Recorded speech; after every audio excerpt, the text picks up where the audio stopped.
Now, the eyes of the world are on Ottawa tonight as Freedom Convoy protesters prepare for major police action in the coming hours. So you got tow trucks, they're already on standby. And earlier today, police began a mass ticketing campaign, warning protesters, you must leave the area now. Anyone blocking the streets are committing a criminal offense, and you may be arrested. Police liaisons even told protesters they would be pushed out by tomorrow. Now, meanwhile, Trudeau's authoritarian tactics have sparked a massive backlash abroad and at home. In fact, today, Trudeau was taken to task on the floor of Parliament, where he let his true colors fly. If Canadians are to trust their government needs to trust Canadians. Those are the words of the Prime Minister in 2015. These people, very often misogynistic, racist, women haters, science deniers, the fringe. Same Prime Minister 6 years later as he fans the flames of an unjustified national emergency. Conservative Party members can stand with people who wave swastikas. They can stand with people who wave the Confederate flag. We will choose to stand with Canadians who deserve to be able to get to their jobs, who be able to get their lives back. Now, the courageous member of Parliament you just saw, Melissa Lantsman, joins me now. MP Lantsman, thank you for joining us tonight. Now, thanks for having me. Tell us what was going through your mind when you heard his reference to swastikas. Look, this is not a surprise to me.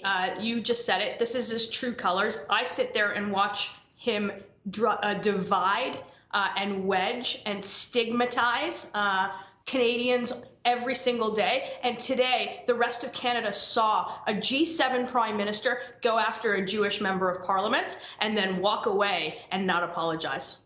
Do you think there is an anti-Semitic element to this, or was it just a slip, a verbal slip? Well, look, I think that words matter. And if you looked at my inbox in my office and you saw what my staff was looking at, when you accuse somebody of standing with a swastika, you get an influx of people calling you a Nazi, and that's not okay. And he is driving that. He's been driving division in this country since the protest started, since before the protest started, for his political gain. And I think his leadership is in trouble, the country's in trouble, and he's lost control of the situation. Now, I would like to play now what happened when you did demand the apology from Trudeau. Watch. I think he owes me an apology. I'd like an apology, and I think he owes an apology to all members of this House.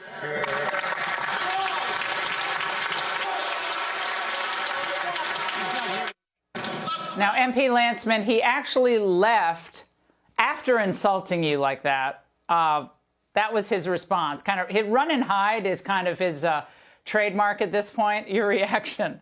Yeah, look, he's lost control, and I'll just give your viewers. I can't call that out. There's rules that say that I can't call that out. Okay. But he is not, like, he was not there. He has not apologized, and I expect an apology. I got to tell you, Canada is the best country in the world. My parents chose it. I'm a grandchild of Holocaust survivors.